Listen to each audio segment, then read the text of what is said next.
Malapit na tayo sa bahay namin pero wala ka pa ring imik. Bored ka na bang kasama ako, Mon? Di naman, may iniisip lang. Kasama ba ka dyan? Hmm, You're being distant today. Hindi mo na ba ako mahal? mahal. Mahal daw pero ganito ka sa akin ngayon. Mahal kita. I really love hearing those words. Eh ako, mahal mo ba ako? Bakit mo naman natanong yan? Oo naman. Bakit mo ako mahal? Ang love ko kailangan ng assurance. Yung totoo sana. Bakit mo ako mahal sa rin? Mahal kita kasi ikaw yan. Ako to? Ano nga ako to? Sino ba ako sa'yo? Ano ba ako sa'yo? Mon, Mahal mo ba ako kasi matalino ako?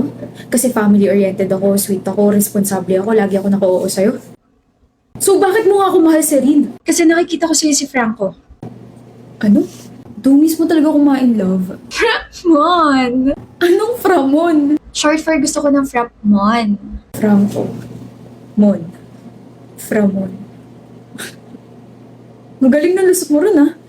I mean, hindi yun yung ibig ko sabihin, okay? Nakikita ko sa'yo si Franco pero hindi ganun. Gets mo ba? Mon, I'm so sorry. Dapat naging honest ako sa'yo. Kasi si Franco, he died last year, nung December. Tapos nung namatay siya, a part of me died too. Kaya nitong summer lang, pumunta akong Boracay tapos nakita kita. Bes, nalaglag yung susi mo. Kahawig mo siya. Kahawig mo siya, kaboses mo siya, the way you speak, the way your eyes sparkled when our eyes met. Parehas na parehas, Mon. Kaya hindi mo na ako nilubayan simula nun. Nagkita na naman tayo. Nga feeling ko tuloy pinagtatagpo tayong dalawa. I'm Serene. Mon. Mon. Hi, Mon. Tapos mas natuwa ka nung sinabi ko dito ako nag-enroll kaya wala ka nang pinalampas na oras, tama ba? I felt so alive the moment I met you. Pakiramdam ko kasama ko na ulit si Franco. Pakiramdam ko panaginip lang yung nangyari sa kanya. Alam mo ba, yung mga habits and mannerisms niyo, halos parehas na parehas. Para bang binigay ka talaga sa akin ni Lord when my Franco died. Sorry, I bite my nails kapag kinakabahan ako eh. Okay lang. I don't mind. Bakit mo ako tinitignan? Wala lang. I just love it when you comb your hair using your fingers. I love arcade games, I love playing badminton, and I love you. Ang corny. Gusto ko yun. Tapos parehas kayong hindi marunong magluto, parehas kayong laging naka-oo sa akin. Alam mo ba, my family were so happy when they saw my smile again. Actually, balak na nga kitang ipakilala this Christmas kasi di ba sabay nating isa-celebrate yon.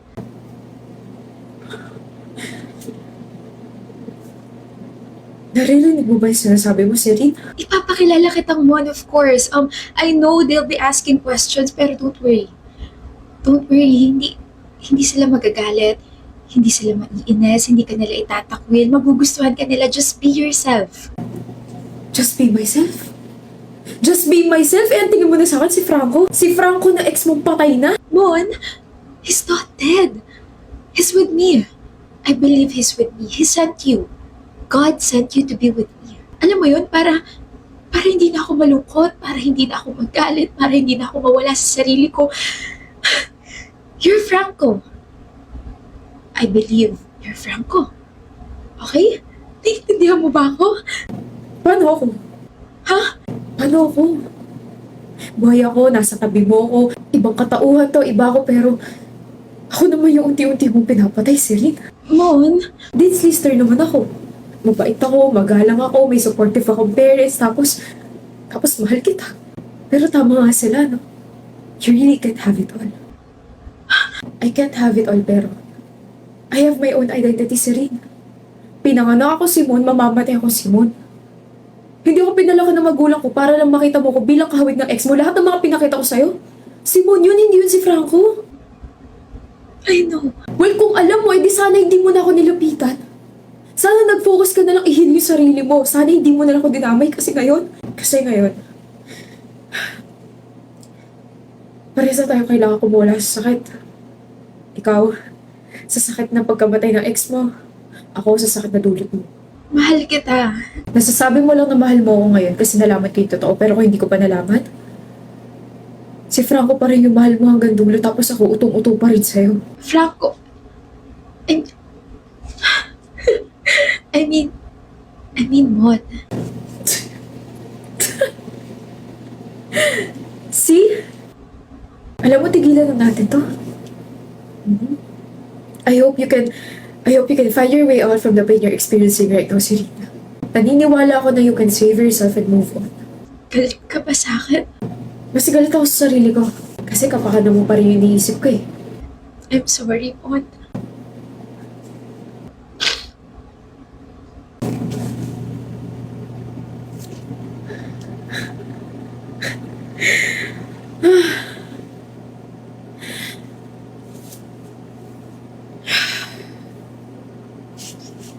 Four countries in 1 month. Girl, you are insane. Sobrang yaman mo. Ganun talaga kapag mayor yung daddy ko. Just kidding. E di nag-business class ka na naman. Of course. Pero nagkaroon ng problema nung una, nakaka-stress. My dad's assistant was so stupid. I think she was trying to sabotage me. She put me in the economy class. Economy. Can you even imagine that? I mean, I'm not sitting in the economy like a regular person. Duh. Pero di ba may private jet kayo? Bakit hindi na lang yun yung ginamit nyo? Private jet? Oh.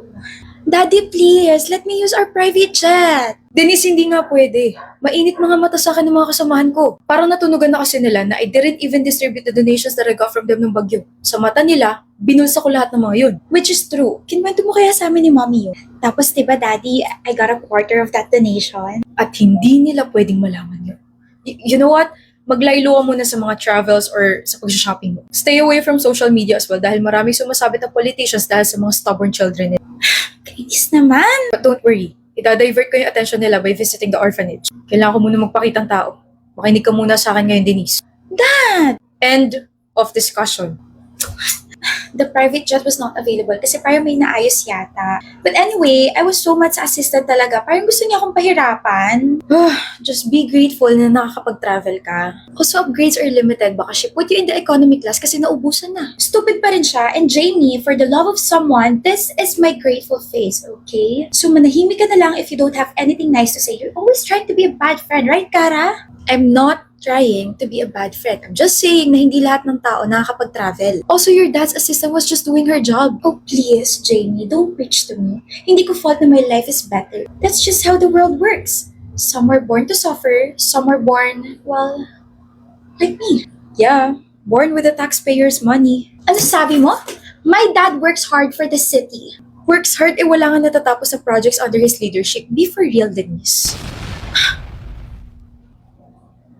Dad, ikaw ba yung tinutukoy sa news? Ayon sa kasalukuyang investigasyon, limpak-limpak na pondo ng lungsod na nakalaan para sana sa infrastruktura, kalusugan at social programs ay umano'y nailihis sa mga pribadong account na konektado sa mayor ng lungsod na to. Nagkalat ang mga peking dokumento, ghost projects at kaliwat kanan sa buhatan ng mga kontratista. Wala pa ring pahayag mula sa tanggapan ng mayor habang nananawagan naman ang mga mamamayan ng pananagutan. Jessica Rivera, nag-uulat. Dad, paano na ako? Paano na kami nila, Mommy? It's also all over the social media. Binubuli na nila ako sa comment section. Akala ko ba walang makakaalam? Don't worry, anak. I'll fix this, okay? Babayaran ko lang sila and besides, kakampi natin yung gobyerno.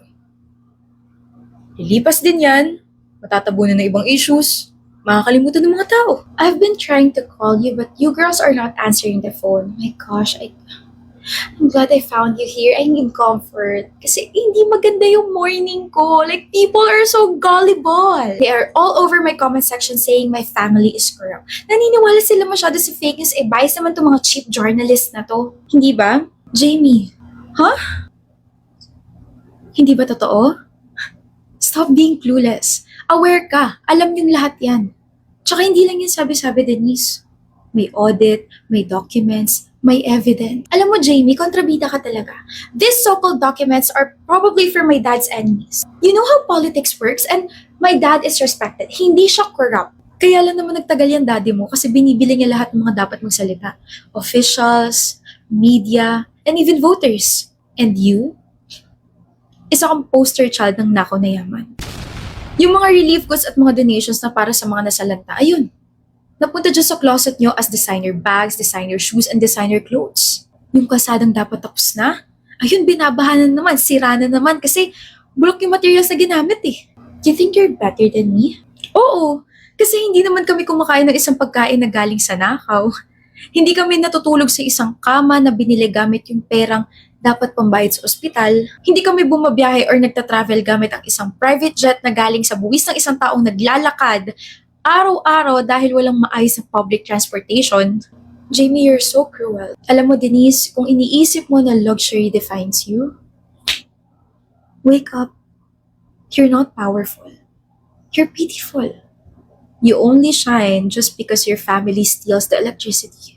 Kapag bumagsak na yung pamilya mong korap, especially your dad, you'll be left with nothing but the shame of his name. Piece of advice, Kara. Pwede ka pang magbago. Pwede pang magbago isip mo. Don't let her buy you. Kara?